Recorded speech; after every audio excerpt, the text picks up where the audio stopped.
bab sholat.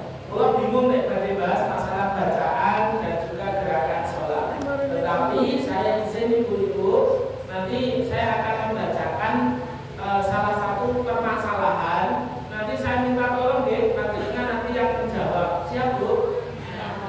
Kan pun kajian Ramadan kan pun saben Ramadan nih.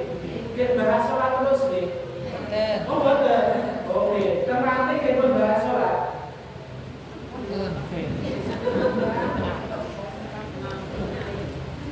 Oke, pokoknya ini kelompoknya pada melempar pertanyaan, jenengan yang menjawab. Kalau jenengan sudah betul, berarti nanti tidak saya bahas supaya tidak ada yang nganggur karena jumlahnya 176 halaman. Pertama, bab sholat masalah gerakan, yaitu tentang sikap tangan saat i'tidal. I'tidal itu gerakan bangun dari rukuk. Ibu-ibu kalau bangun dari rukuk, tangannya diselonjorkan ke bawah lurus atau kembali sejenak? Yang benar yang mana? Kembali ke semula. Dan semula sebelum sholat atau semula sebelum rukuk?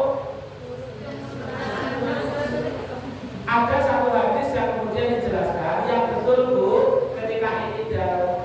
Kalau ini i'tidal itu bagian ibad ini rukuk.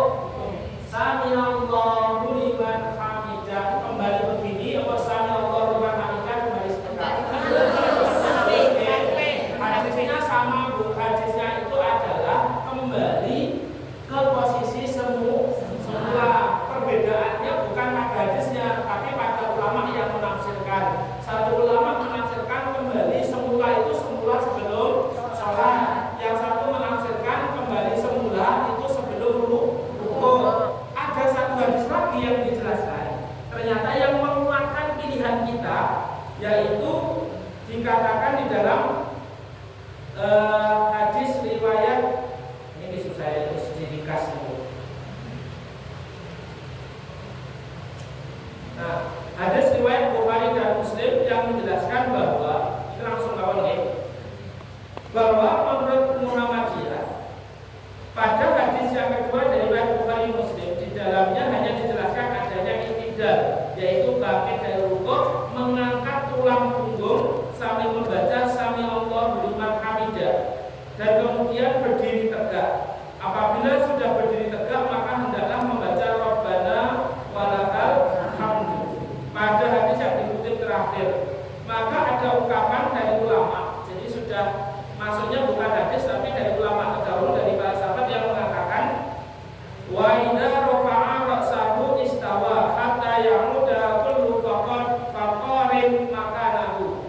Apabila mengangkat kepalanya dia berdiri tegak i'tidal, sehingga setiap tulang kembali ke tempatnya seperti semula. Tulang kembali ke tempat seperti semula. Penjelasan hadis ini yang menguatkan tulang itu tulang tangan. Tulang tangan itu aslinya dipakai buat kenaikan otot itu lurus atau bengkok. Nah, kan tulang tidak disertai otot gerak. Maka Muhammadiyah mengambil bangun dari rukuk itu selain hadis kembali ke semula, tetapi menggunakan pendapat ulama yang mengatakan bahwa tulang kok kembali kepada posisi semula. Tengkorak niku nek dijejek diberdirikan, ngadeg ngoten tangannya ngenten apa ngenten? Lurus kan, itu berarti makna diambillah kemudian bangun dari rukuk itu lurus. Kalau ada yang begini, salah apa? Betul. Kalau saya ini mau langsung nyala nih. Karena hadisnya sama, maka tidak boleh menyalahkan. Karena itu levelnya pemahaman ulama. Perbedaannya bukan pada hadis, tapi pada pemahaman. Nah, pemahaman Muhammadiyah dikuatkan dengan pemahaman ulama terdahulu. Faqarin, apa kalimatnya tadi? Faqarin makanahu. Tulang-tulang kembali ke semula. Tulang bukan tangan. Kalau tangan kan ada tulang, ada daging, ada otot, ada kulit, ada lemak. Nah, tulang disebut tulang berarti namun tulang tok mboten enten otote. Ngoten nggih, berarti lurus, kembalinya lurus. Nek lurus enggak boleh sambil gerak.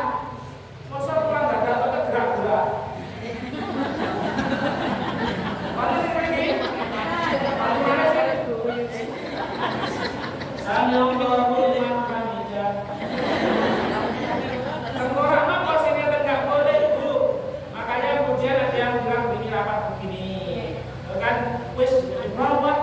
gerak-gerak ke bawahnya betul digerak-gerakannya.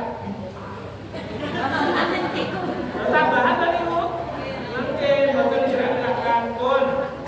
Yang kedua, ibu-ibu waktu kemudian duduk tasyahud, jarinya menunjuk atau benar? Membentuk angka berapa? Satu dong. Angka, kita satu. Ini turut Nabi ini bentuk angka 53. Benar-benar apa tak ada hadisnya dari Muhammad jadi ada An Ibnu Umar anna Rasulullah sallallahu alaihi wasallam kana idza qa'ada fi tasyahhudi wada'a yadahu al-yusra 'ala rukbatihi al-yusra wa wada'a yadahu al-yumna 'ala rukbatihi al-yumna wa qada salasatan wa khamsina wa asyara bis-sababah. Dari Ibnu Umar radhiyallahu anhu bahwa Nabi sallallahu alaihi wasallam apabila duduk untuk tasyahud, beliau meletakkan tangan kiri pada lutut kiri, pun paham Bu. Dan yang kanan yaitu telapak tangan kanan pada lutut kanannya. Dan melingkarkan 53 serta mengacungkan telunjuknya. Angka 50 itu nek Arab dipun Bu. Gitu. Jadi betul ngacung-ngacungnya tadi buntet Bu. Nek buntet berarti malu Bu. Nah, ini bolong. Jadi antara jempol dan jari tengah itu Pak, satu. Terus setelah itu tiganya pundi. Tiganya ini kena ngadeg, ini garis 1, 2, 3. Oh. Makanya lek menunjuk itu membentuk angka berapa? 53. Pun betul satu nggih. Ini betul. Nabi kok hadis riwayat Muslim derajatnya sahih. Bukan sembarang nunjuk tapi dua. Iki lho, Bu. Dari jempol dan tengah itu menjadi satu, kemudian yang dua itu merangkak jadi bentuknya ini seperti angka 3. Limanya ini 53. Tapi menentukan biasanya jenengan tutupnya itu apa? Tutup. Kabai saya kasih deh.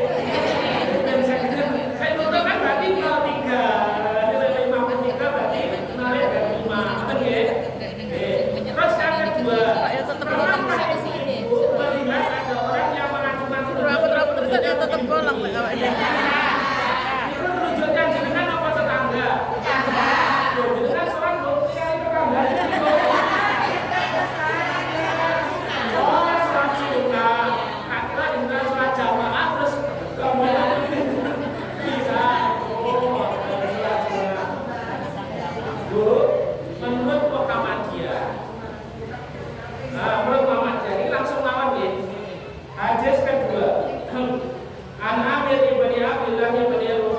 Zubair an Abihi qala kana Rasulullah sallallahu alaihi wasallam idza jalasa fi tasyahhudi wa da'a yadahu al-yumna 'ala fakhidhihi al-yumna wa yadahu al-yusra 'ala fakhidhihi al-yusra wa asyara bis-sababati wa lam yujawiz basarahu isyaratan.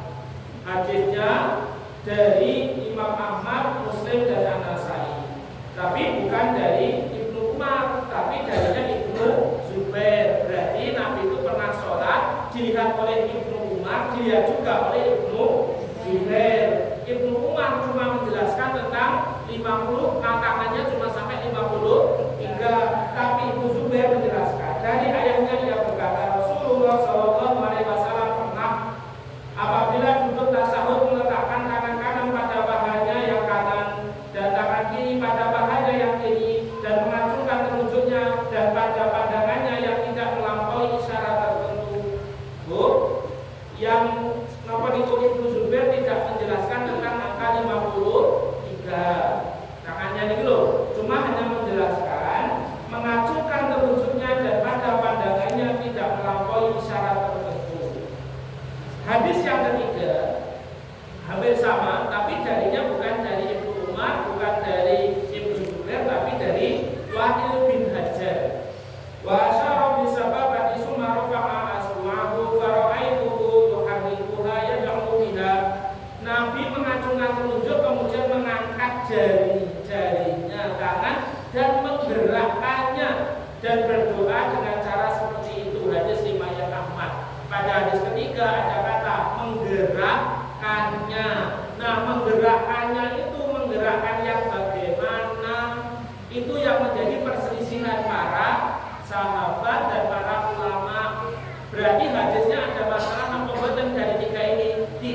merubah posisi dari yang biasanya plek begini. Ini rubah Bu ya, media tak mawon, kalau begini baru telinga. Digerakkan dari begini menjadi dudek ini, kata nggih. Sing ini kata mawon, boten kuil-kuil. Kata nggih. Nah, itu didukung oleh salah satu hadis yang baik, yaitu dari riwayat Abu Dawud. An Abdullah bin Zubair annahu dzakara anna Nabiyya sallallahu alaihi wasallam kana yushiru bi usbu'ihi idza da'a wa la yuharrikuha. Nabi mengacungkan jari telunjuknya bila berdoa dan tidak menggerakkannya. Hadis riwayat Abu Dawud. Oh, berarti boten ngeten nggih. Nggih. Pun pitakoh kalih jumlahe 4.000. Tunjuk Pak.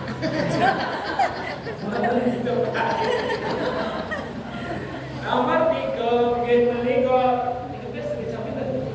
KCKP. 11 nggih. Pun sadawuh-dawuh kok jam kalih mawon. Pun badhe apa nggih pun cekap pun genah tangan nggih sing rada ngene-ngene itu kan tanda-tanda. Yang ketiga, duduk tasyahud akhir. Ini saya bahas karena kemarin saya baru ditanya salah satu dari kantin Muhammadiyah, Mas, di tempat saya itu ada orang yang tidak mau duduk tasyahud akhir ketika sholat subuh. Loh, berarti dia tetap duduk tasyahud awal tapi salam. Nah, pembahasannya adalah kan semua sholat Bu itu kan ada tasyahud awal, ada tasyahud akhir. Kecuali sholat subuh. Sholat subuh itu tasyahudnya cuma sekali dan itu awal atau akhir? Akhir. Akhir berarti mungkin sih awal. Apa pernah kita menyebut ada akhir tanpa ada awal? Ayo, nomor kita benar. Iya, tapi sih betul itu tasyahud akhir apa apa? Akhir mungkin nomor akhir juga akhir. Yang belum itu masih ragu-ragu karena tidak ada awal, maka tasyahud itu tidak bisa disebut tasyahud akhir, maka dulunya mereka tasyahud awal. Nah, pimpinan Alim Muhammadiyah bingung mau jelaskan, terus akhirnya malah bergegeran terus laporan untuk difoto dikirimkan. Hadisnya agak panjang. Yang disebut dengan tahiyat akhir penjelasannya adalah duduk tahiyat pada rakaat terakhir. Jadi disebut tasyahud akhir itu bukan tasyahud awal, tasyahud akhir, tapi tasyahud pada rakaat terakhir. Salat subuh disebut tasyahud akhir meskipun tidak ada tasyahud awal. Karena pada salat subuh tasyahud dikerjakan pada rakaat terakhir. Jadi kalau itu pun paham, terus paham, betul? Demikian yang dapat saya sampaikan. Yang keempat yaitu adalah cara berdiri setelah rakaat pertama. Berdiri dari rakaat pertama, yaitu setelah melakukan sujud kedua dari rakaat ganjil, adalah duduk sejenak dengan cara duduk iftirash. Dari sujud itu kan rakaat hitungan rakaat itu dimulai dari takbiratul ihram sampai dengan sujud. Ketika bangun dari sujud itu kemudian naik berdiri itu rakaat kedua. Yang sering kali tidak boleh dilakukan adalah dari sujud itu kemudian langsung berdiri. Harus ada duduk iftirash. Duduk dulu sempurna baru kemudian. Apa ada orang yang sujud langsung berdiri cekekan? Ada. Nah, itu berarti belum tumakninah. Tumakninah itu apa? Berdiri sejenak dari satu rukun ke rukun yang lain. Dijelaskan dari Ibnu Malik, dari Malik Ibnu Al-Huwairis Al-Laisi. Annahu ra'a Nabiyya sallallahu alaihi wasallam yusalli fa idza kana fi fitrin min salatihi lam yanhad hatta yastawiya qa'ida. Bahwa ia Malik Ibnu Huwairis melihat Nabi sholat, maka apabila berada pada rakaat ganjil yaitu rakaat pertama dan rakaat tiga, dari sholatnya beliau sebelum berdiri duduk dulu sebelum lurus duduknya sehingga lurus duduknya.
Berikutnya, wa idza rafa'a ra'sahu 'an sajdatis tsaniyati jalasa wa tamada 'alal ardi summa qama. Lalu kemudian sedangkan hadis kedua ini menjelaskan apabila beliau mengangkat kepalanya dari sujud yang kedua, beliau duduk dan menekankan tangan kepada tanah tempat sholat lalu berdiri. Oh, berarti betul pakai penyangga. Alhamdulillah. Oh, dapat langsung. Berikutnya, cara duduk dalam sholat 2 rakaat tadi sudah dibahas, jadi yaitu tentang duduk tasyahud akhir. Berikutnya adalah tentang permasalahan mengqadha sholat. Ibu-ibu, bolehkah sholat itu diqadha? Diqadha itu dikapan, Bu? Diganti. Boleh nggak sholat itu diganti? Kalau ini buatan sholat, tapi mungkin misalnya kalau pun buatan wadah, mungkin kalau tak kasih mungkin diganti sholat. Asal apa boleh? Bukan gini. Mengqadha sholat fardu karena kesibukan atau hal yang lain tidak ada dasarnya. Kalau orang tidak dapat melakukan sholat pada waktunya karena halangan syar'i, misalkan dia tertidur atau lupa, maka tuntunannya adalah mengerjakan sholat itu pada waktu dia telah bangun tidur, tetapi tidak disebut mengganti. Contoh, ibu-ibu berangkat tidur jam 11, undur apa dereng? Terus tidurnya kegeleseren, badannya terseguga, bangun-bangun jam 4.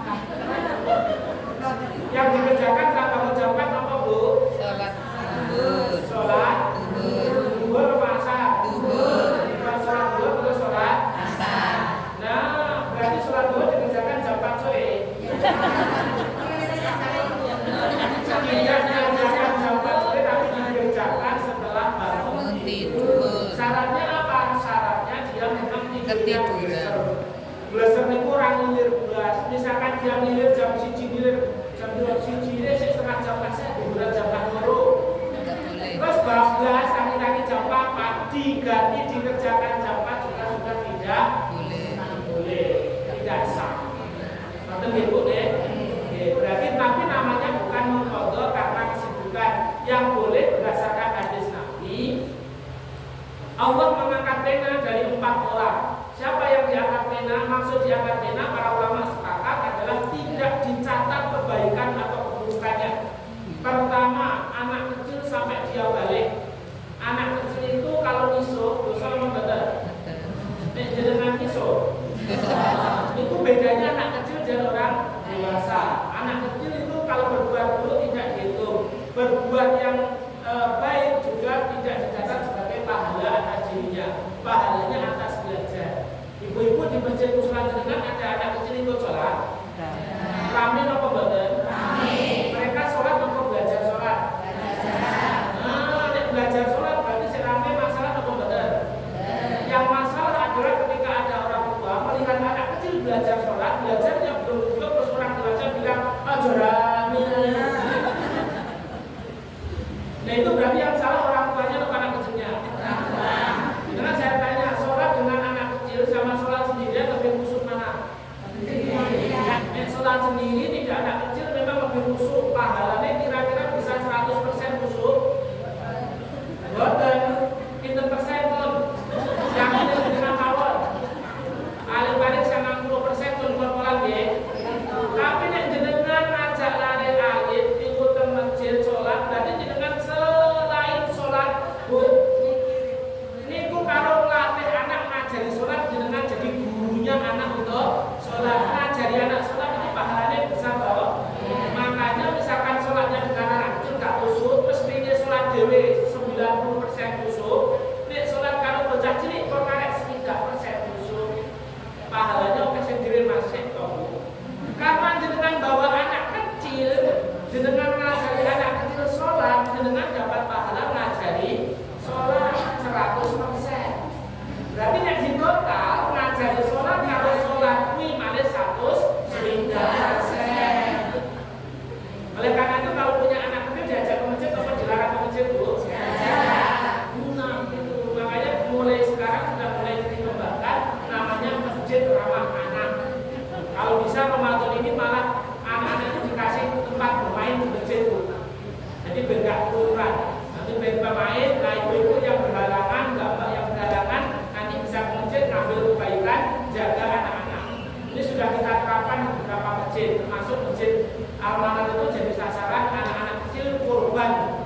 Senin dari jamaah yang baik. Nah, boleh sholat isya kok tidak Senin ini boleh sholat tarawih dalam dengan sholat masjid aman adalah kami tidak kiri salto, lara, kalisan, ngompol. Tapi sekarang malah sedang fasilitasi di pojok belakang ada mainan, ada buku, ada mewarnai, full di sana. Kita buka relawan mahasiswa, syaratnya dia harus baik. Menjaga anak-anak, kalau nggak baik dia nggak dijaga. Ada orang udah dapat laporan, aman mas, dolanannya rusak nih, nggak apa-apa, saya bilang gitu, nggak apa-apa. Lo orang ngomong pinjam orang nggak Bismillah dari tamunya dari rusak nih, nggak apa-apa, itu pinjaman dari pinjaman. Nah, mulai dari begitu, makanya kemudian kita ini anak kecil tidak dihukum. Yang kedua, yang diangkat penanya adalah orang tidur sampai dia bangun. Ada bu orang tidur kemudian dia itu pola ngamen jumbo rezeki. Pola. Mereka tidak boleh kita marahi karena mereka terbebas dari hukum tidak dicatat. Makanya kalau ada orang tidur rasa limon tidur. Esok rasa-rasa lebih. Itu tidak dicatat sampai dia bangun. Jadi ibu kalau pengen rasa-rasa tidak bisa, syaratnya rasa-rasanya sambil tidur. Karena tidak dicatat orang tidur itu berbuat baik, berbuat buruk tidak dicatat. Benar? Yang ketiga, aku lihat kayak suatu rasa-rasa mas. Yang ketiga, orang gila sampai dia sadar. Pernah lihat orang gila bu? Orang gila itu mengucapkan kalimat kadang baik, kadang buruk ya. Ada orang gila itu ngaji loh, yang pasal lagi bersolawatan loh, masya Allah. Terus teko, mas, rumahnya mana? Ayo ikut kajian. Ternyata saya dikasih tahu kamu kapan mas dia pindah loh. Ajak pengajian. Dan ternyata apa? Ya itu tidak dingin. Gitu. Untuk itu mau orang tidur sampai dia bangun, anak kecil sampai dia balik, orang gila sampai dia sadar. Dan satu lagi, saya lupa. Orang yang lupa sampai dia ingat. Jadi yora gila, yora tidur tapi perasan-perasan.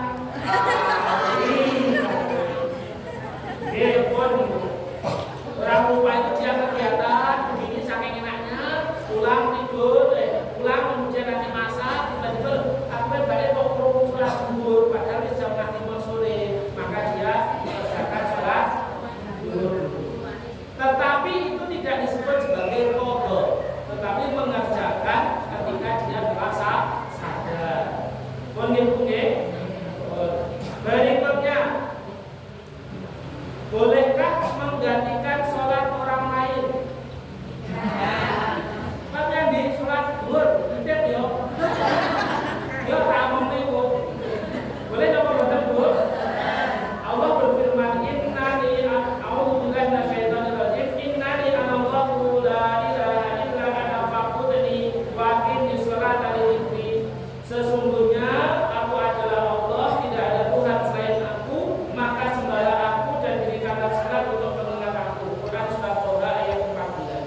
Oleh karena itu, sholat itu ibadah yang khusus fardhu ain, wajib bagi setiap pribadi. Oleh karena itu tidak bisa menitipkan sholat kepada orang lain dan kita tidak bisa menggantikan sholatnya orang lain. Ada kemungkinan kita bisa mensolatkan orang lain. Oleh kembali nitip tak sholatnya itu kan lebih jawaban itu. Ini sekarang belum sholat di sholatnya yang berjolakkan. Berikutnya, bagaimana hukum berzikir dengan keras setelah sholat wajib? Berzikirnya keras. Berzikir atau berdoa setelah sholat diperintahkan oleh Allah Subhanahu wa Ta'ala kapanpun dan dimanapun, terlebih setelah sholat, berdasarkan firman Allah dalam surat Al-A'raf ayat 55. A'udzu billahi minasyaitonir rajim. Ud'u rabbakum tadarruan wa khufyah innahu la yuhibbul mu'tadin. Berdoalah kepada Tuhanmu dengan berendah diri dan suara yang lembut.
salah ketika orang berdoa bersama dengan suara yang keras. Salah atau benar? Alhamdulillah, Bu. Beberapa saya pernah ditanya oleh lembaga pendidikan. Misalkan Aisyah punya TK nih. Kalau TK, anak-anak TK setelah selesai sholat diajari doa atau benar? Terus diajarinya dengan diam atau dengan suara yang keras? Tapi dikasih tahu atau tidak? Nanti setelah sholat beneran, coba terus ya, atau dikasih tahu enggak? Tidak dikasih tahu ya. Kalau tidak dikasih tahu, nanti kemudian ketika di rumah sholat dia berdoa keras, orang tuanya tanya, "Bapak Bater, neng sekolah loh, Bapak dan akhirnya, kenapa disangkanya ke guru TK? Karena pernah Bu, ketika ngajar mahasiswa, ngajar di sekolah itu, kemudian buat Pak, boleh nggak saya ujian bacaannya tidak pakai yang diajarkan di Kisma? Terus pakai yang mana? Yang diajarkan guru TK. Dosen kalau guru TK itu ternyata lebih dihargai guru TK. Saya sebagai dosen merasa kecil hati. Di sekolah dulu ngajar bocah gede, sing tinggal malah ajarannya guru. Maka sekali guru TK ngajarkan salah, maka menjadi salah yang jariah. Tapi kalau benar, amal jariah. Nah, makanya kemudian kalau berpikir dijelaskan ini proses pembelajaran. Masyarakat kita bisa jadi mereka berpikir bersama. Mereka punya alasan. Ya luar api Thomas bersolat orang langsung kencing ngalih. Jajal ngomong Mas dia ini bersolat langsung ngatet ngalih bukan ngomong. Ini kan seolah-olah gendong sing rumane ngomong. Paling ora kan sing jawab amin. Yo, jawab minggu jawab. Jawab ya. Lalu sholat kan wis doa. Berarti wis ra butuh liyane. Kita mencoba melihat dari sudut pandang orang lain. Ternyata mereka punya tujuan, tetapi sebaiknya ketika memang belajar berdoa itu pada tempat yang lain. Tempat yang lain itu ya pas sholat. Karena ketika sholat itu banyak macam-macam orang yang melakukan sholat dan mereka sudah memahami bagaimana tata cara berdoa. Yang kedua, memang kita bisa melihat kita sholatnya di daerah mana. Kalau daerah kita itu sih biasanya sholat langsung melayu kencing alim, yaitu mungkin bisa menahan kemudian mengajarkan mereka berdoa, tetapi harus ada kajian yang kemudian memberikan mereka penyadaran sehingga mereka bisa berdoa sendiri yang benar sesuai perintah Allah, dengan merendahkan diri kepada Allah dan suara yang lembut. Mungkin dalilnya Al-Quran. Pun mungkin ibu-ibu pernah sholat kemudian di lantai ada kotoran cicak. Kayak ini wis batak atau ikram. Pripun Bu dibatasi sholatnya apa? Kita buat apa terus sujudnya menggok. Pripun Bu? Bisa sih. Pernah ngalami.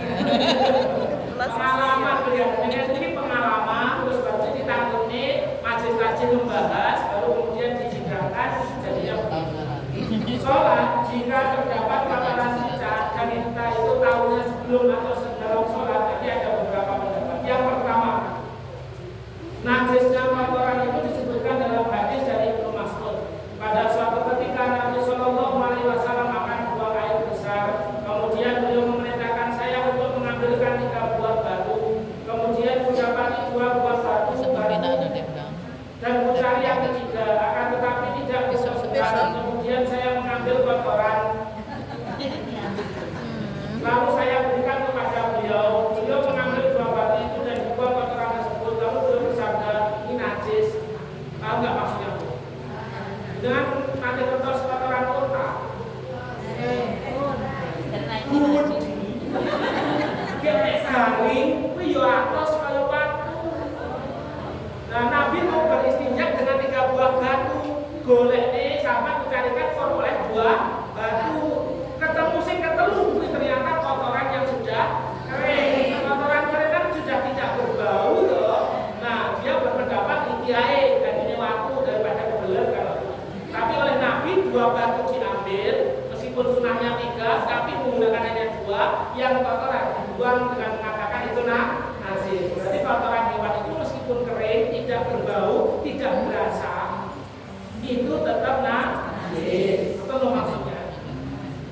Hadis riwayat Bukhari Ibnu Majah dari Ibnu Jarir. Yang kedua, seorang laki-laki desa berdiri dan kencing di masjid, maka orang-orang pun berdiri untuk menangkapnya. Kemudian Nabi Shallallahu Alaihi Wasallam bersabda, biarkan dia dan tuangkanlah air pada kencingnya itu satu timba atau satu baskom air. Maka sesungguhnya kalian diutus adalah untuk memberi kemudahan, bukan untuk memberi kesukaran. Hadis riwayat Al-Jamaah kecuali Muslim, Bukhari, Al-Nasai, Ahmad dan seterusnya. Tapi Imam Muslim tidak meriwayatkan. Hadisnya derajatnya sahih. Turun sewu. Ada orang desa kencing berdiri di masjid. Masjidnya Nabi itu ukuran itu napa berarti karena kalau dikencingi airnya sampai di kalau badan. Tapi Nabi hanya turunnya untuk disiram itu berarti air kencingnya masuk ke dalam tanah. Berarti di dalam tanah itu ada air kencing. Tapi setelah itu bisa digunakan untuk sholat. Berbuang ya. Hadis-hadis di atas mengajarkan agar tempat suci dari kotoran karena kotoran itu najis. Tempat sholat yang terkena kotoran harus disucikan sejauh apa yang dapat dilakukan tanpa menimbulkan sesuatu yang menyukakan atau menyulitkan. Oleh karena itu, tempat sholat harus dijaga kesuciannya dari kotoran, termasuk kotoran cicak. Tempat sholat yang terkena kotoran cicak harus dibersihkan sejauh yang dapat dilakukan agar lebih dapat terjamin keabsahan sholat yang dilakukan. Jadi di Muhammadiyah sebaiknya sebelum sholat itu dilihat tempat sujud. Maka beruntunglah orang yang bawa sajadah itu, yowes penuh. Tapi dari sholat kena kejeblok, pluk. Maka hendaknya kan kita tidak bisa membersihkan tubuh. Nah itu maka hendaknya kita hindari. Ketika tidak terpaksa kemudian menyentuh, maka kemudian kita berlepas diri. Artinya berlepas diri itu kita serahkan kepada Allah Subhanahu Wa Taala. Karena memang kadang-kadang tidak tahu. Kalau tidak tahu hukumnya gimana? Allah menekankan dari orang yang tidak tahu sampai dia tak tahu. Bon, nyambung deh. Cekap deh. Sholat gerak-gerak. Sholat memang harus dengan gerakan. Tapi kalau kita gerak-gerak sendiri di dalam sholat, itu kemudian tidak benar. Bahkan kita mendengar barang siapa yang bergerak lebih dari 3 gerakan maka sholatnya batal. Benar apa salah nih Bu? Betul, sudah terbaca di buku ini. Orang yang sedang mengerjakan sholat sebenarnya sedang menghadap Allah, maka tidaklah pantas membuat gerakan yang tidak ada kaitannya dengan gerakan sholat. Misalkan membetulkan baju atau ngitung kancing baju, gitu loh sih. Yang menggunakan tapi yang dilakukan tangannya menggerakkan tangan, melihat ke langit, meletakkan jari di hidung, dan yang gerakan yang lain yang kemudian mengganggu ketenangan dan mengganggu kekhusyukan dalam sholat. Maka yang harus kita ketahui adalah bahwa khusyuk dan tenang dalam sholat itu sangat diperlukan ketika menghadap Allah agar mencapai apa yang menjadi tujuan sholat, yaitu menjadi rahmat, maghfirah dan hidayah dari Allah. Makanya apabila mengerjakan sholat hendaknya dilakukan dengan konsentrasi, seakan-akan Allah berada di hadapannya. Sebagaimana dalam hadis dari Abu Hurairah radhiyallahu anhu yang berkata, pada suatu hari Nabi keluar kepada orang-orang, kemudian datanglah kepadanya seorang laki-laki lalu berkata, apakah iman itu? Nabi bersabda, iman ialah engkau iman kepada Allah, para malaikatnya, akan bertemu dengannya, utusan-utusannya, dan beriman kepada hari kebangkitan. Maka ia berkata, apakah Islam itu? Nabi menjawab, Islam adalah menyembah Allah dan tidak menyekutukannya, mendirikan sholat, menunaikan zakat fardu, dan puasa pada bulan Ramadan. Maka yang ketiga ia bertanya, apakah ihsan itu? Nabi menjawab, anta budallaha ka'annaka yarahu wa illam yakun tarahu fa innahu yaraka. Engkau beribadah kepada Allah seakan-akan kamu melihatnya, sekalipun kamu tidak melihatnya, maka sesungguhnya Allah melihatmu. Hadis riwayat Bukhari.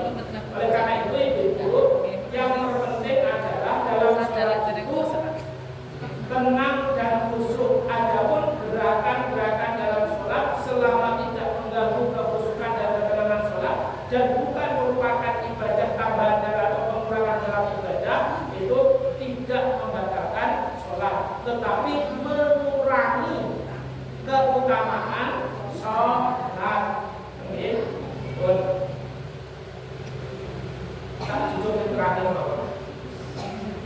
Yang terakhir adalah mengusap muka sesudah salam. Assalamualaikum warahmatullahi wabarakatuh. Ada yang begitu, Bu? Nah, mengenai mengusap muka atau dahi sesudah salam dalam sholat, sepanjang penelitian majelis tarjih tidak ada satupun dalil yang menerangkannya.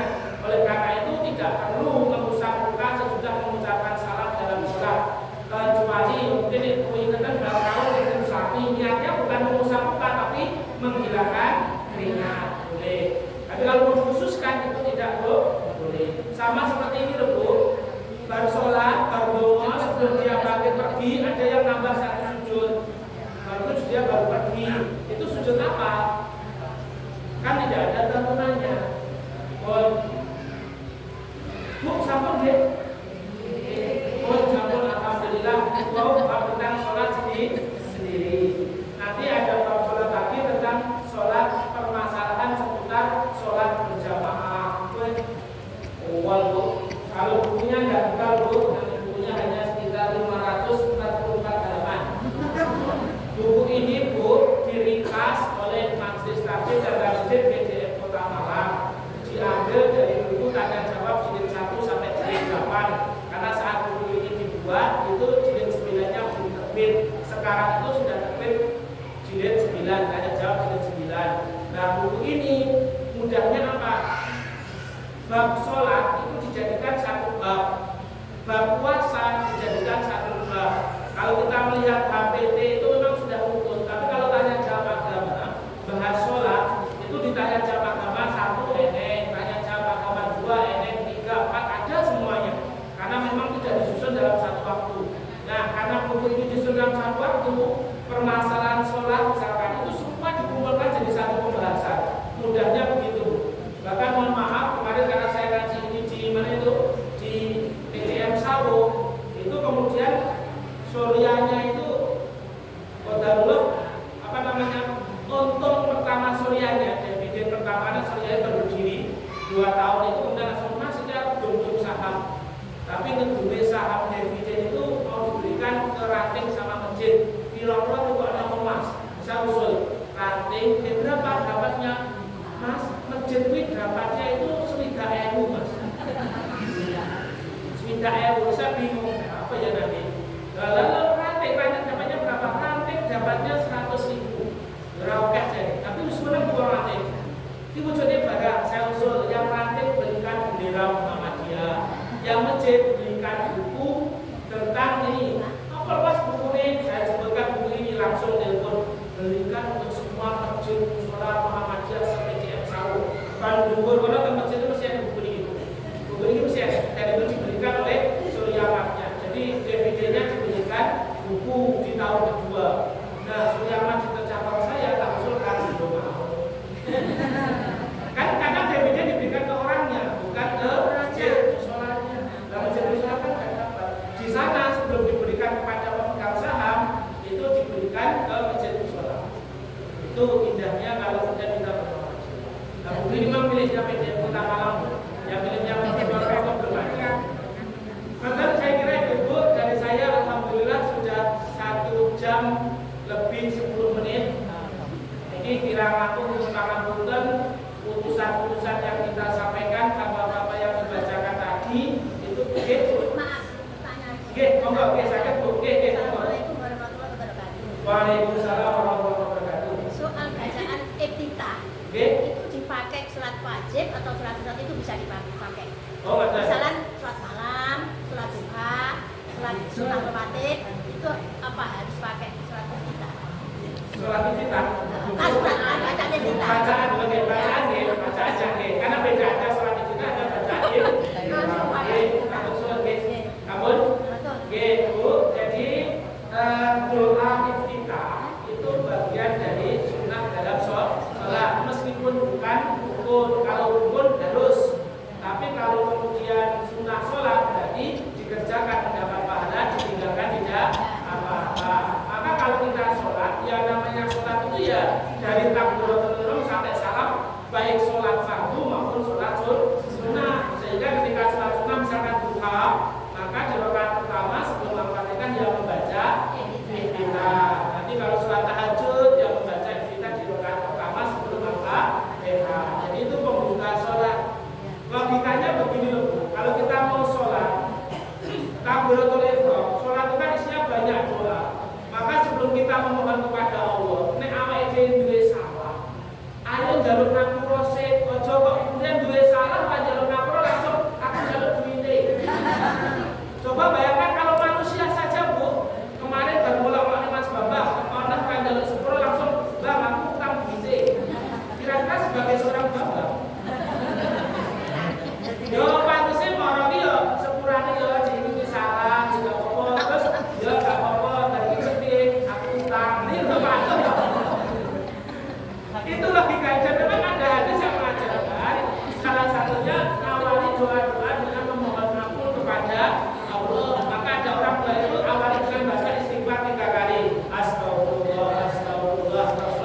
saya suruh isi, tapi kemudian saya jawab dengan pendapat saya, lalu kemudian besok dibawa menurut PD-nya susah saya itu. Kemudian kalau bahas pasal takjil memang paling berat, di mana-mana paling berat, dan kalau nggak bawa buku, nggak bawa kitab, mohon maaf saya bilang lebih baik menghindari karena khawatirnya nanti dijadikan fatwa atas dasar itu. Dan itu banyak kita merevisi itu banyak mengkonfirmasi jawaban-jawaban yang lain itu banyak.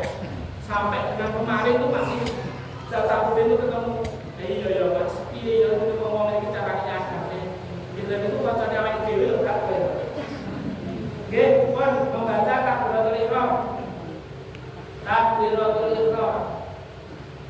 Nah, baik, 84. Jadi memang itu sekalian ada kekhawatiran yang kemudian belum dibahas.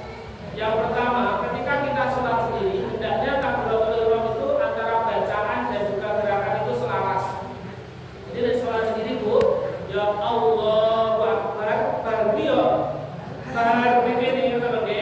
Nah itu kalau sholat sendiri. Kalau kita menjadi imam untuk antisipasi, karena yang salah satu yang dilarang dalam sholat berjamaah itu adalah makmum mendahului imam. Nah bacaan takbiratul ihramnya imam itu kan beda-beda. Allahu Akbar. Enak sih batok, makanya saya berdorami. Allahu Akbar. Bahasa cepat kan, bahasa Allah. Nah itu berarti makmum mendahului imam. Makanya kemudian beberapa pendapat mengatakan jika menjadi imam maka hendaknya bertakbiratul ihram, kemudian suaranya imam selalu lebih dulu. Allahu Akbar. Terus ini lagi. Itu kalau menjadi imam. Tapi ketika menjadi makmum beda lagi. Kalau kita jadi makmum, nanti sebaiknya takbiratul ihramnya ketika imam Allah atau Akbar. Nah, ketika imam berpakai Allah, namanya mengikuti imam. Imam saya Allah, kemudian kita yo Allah itu bukan mengikuti bu.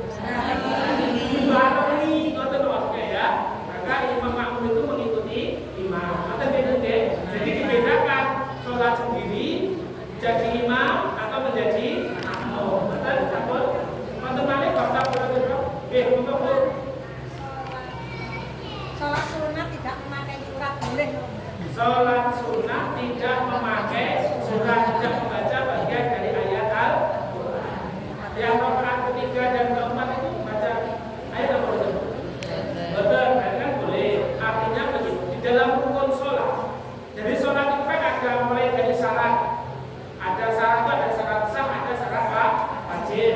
Yang wajib berarti tidak termasuk sulit, tidak dikerjakan berarti dia tidak termasuk sholat. Kalau syarat sah tidak dikerjakan berarti dia sholatnya tidak sah. Nah, setelah ada syarat ada namanya rukun.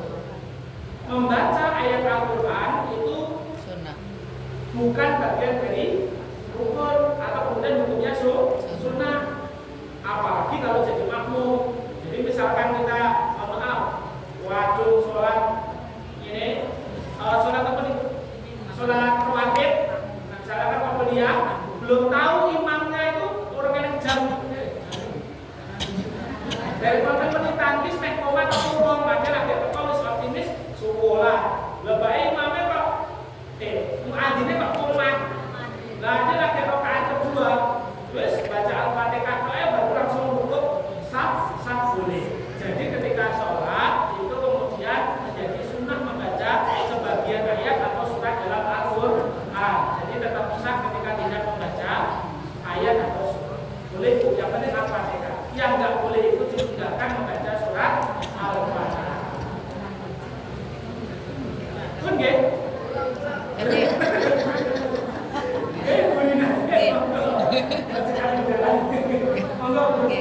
Assalamualaikum warahmatullahi wabarakatuh. Waalaikumsalam warahmatullahi wabarakatuh. Nyun sewu niki sering terjadi di sekitar kita itu tentang makmum masbuk. Ini kebetulan kajian tentang sholat, nanti mohon di pencerahan terhadap anggota Aisyah Mas Bambang. Itu tentang makmum masbuk. Banyak kita temui di musola masjid itu makmum masbuk itu pada saat imam sudah rukuk Bahkan sudah berdiri itu kadang ada yang mengikuti rukuk, kemudian nanti tidak menambah rakaat sholat. Nah ini mohon nanti dijelaskan. Karena kan rukuk itu bagian dari rukun sholat. Kalau misalkan kita tidak mengikuti rukuk dengan sempurna, itu terhitung satu rakaat atau mboten. Itu yang pertama. Yang kedua, juga sering kita temui makmum masbuk itu kadang ketinggalan 2 rakaat atau 1 rakaat. Pada saat imam itu sudah duduk iftiros, itu banyak kita temui makmum itu duduknya itu duduk duduk tahiyat awal. Niki mohon untuk penjelasan mumpung ini anggota ada. Terima kasih. Oke, alhamdulillah. Ini sebenarnya belum saya harus karena memang itu bab pada sholat jamaah. Tapi karena sudah dibacakan izin menjawab. Pertama, memang untuk makmum masbuk, selama masbuknya masih mendapati rukuk dengan sempurna, itu masih mendapatkan rakaat.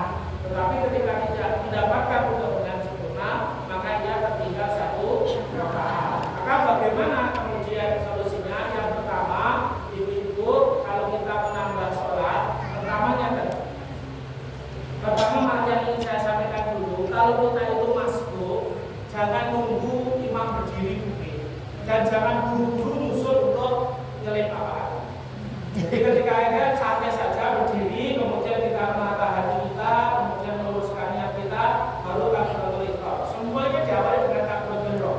Allahu Akbar. Ketika kita masbuk takbiratul ihram, kita itu sudah dalam keadaan sholat.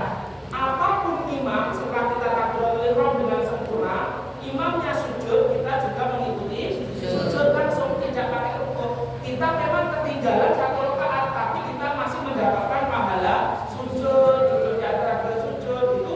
Lalu ketika bangkit rakaat kedua, Allahu Akbar, itu bukan takbiratul ihram lagi, itu sudah takbir yang kedua, kita sudah ikuti. Maka ya. Nah, yang ditanyakan kalau kemudian kita itu tutupi, boleh enggak? Itu urusan imam itu dilarang untuk mengejar. Tidak boleh menutupi, Bu.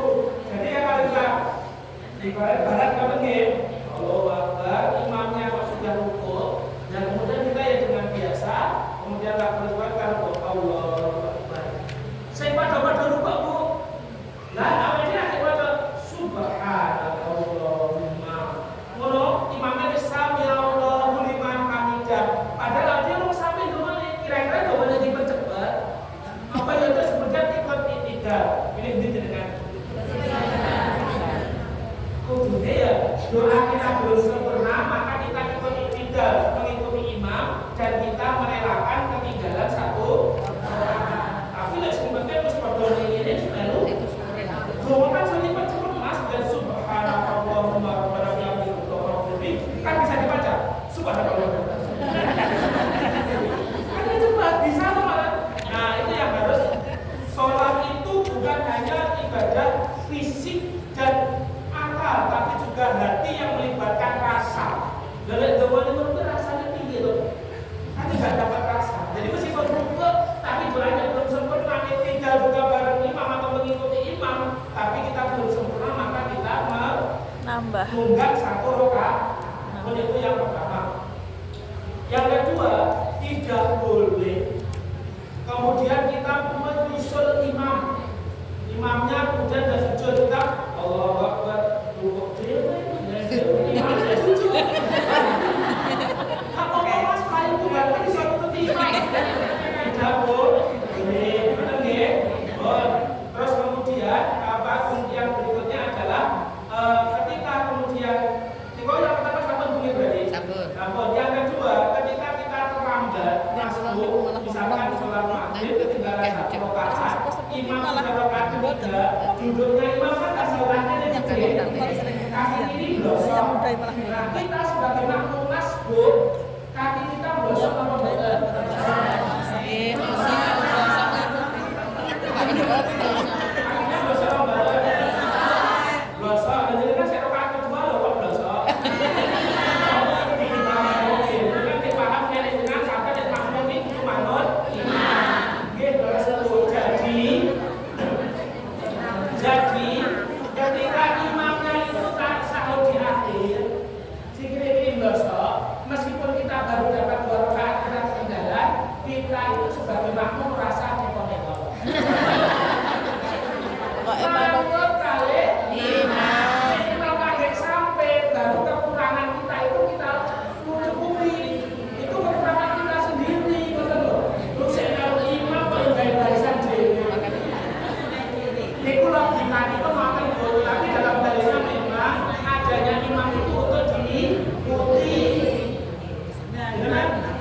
pripun Bu? Nggih. Nah, baru setelah itu kemudian kita bangkit dari setelah imam salam baru kita berdiri lagi. Kemudian ininya pakai tangan diangkat atau betul? Pakai. Nah, tangannya diangkat. Oke. Baru kemudian cukup sujud terakhir bahkan dicukupi sedikit. Maka nggih Bu nggih. Meskipun juga banyak di lingkungan kita Bu, ulang isi pegawai rumah sakit iku nggih pun 6 tahun Bu. Dulu sik tekokne sik apa lho. Padahal buku ini pun rampung lho, rumah sakit itu pun rampung sejak napa niku? Sejak 6 tahun yang lalu dari 2018 itu ngaji niki nembe rampung, terus niki nembe bahas PKIPM klasifikator halaman 40. Jadi 6 tahun. Nah, paling pas Covid niku bener niku mesti isi iki. Mesti yang tadi. Nah, ini kan 2 kitab ini. 6 tahun ini saya oleh tahun kitab. Nah, sekarang sebulan sekali, apalagi sebulan sekali, jadi masih banyak. Nah, oleh karena itu ibu-ibu nanti disilakan. Termasuk yang tentu, misalnya kita sholat maghrib ketinggalan 2 rakaat, gitu. Kita cuma dapat 1 rakaat, imamnya itu salam, aja ngasih berdiri. Rakaat kedua kita tasawuf awal lagi apa tidak? Ya nun, tasawuf lagi nun. Berarti pernahkah kita dalam satu sholat melakukan 4 kali tasawuf? Pernah. Kapan itu sholat maghrib? Terus dengan berdiri, imamnya wis sujud tasawuf. Imamnya tasawuf awal loh. Kita tak boleh sholat, kita duduk tasawuf. Imam berdiri rakaat ke terakhir toh kita berdiri. Terus kita sujud ikut imam duduk tasawuf akhir, kita tasawuf yang Kasih asal satu Akhir. kita ikuti akhir. Iya. Namun yang ketiga kita susul ke rakaat Dua. rakaat kedua kita tasawuf Tasawuf awal. bangun lagi tasawuf Akhir. jadi satu sholat baru masuk tasawufnya balik baik. Mamat. 4 kali. Aku ya tahu. Maten nggih Bu nggih? Nggih. Maten Bu nggih? Nggih.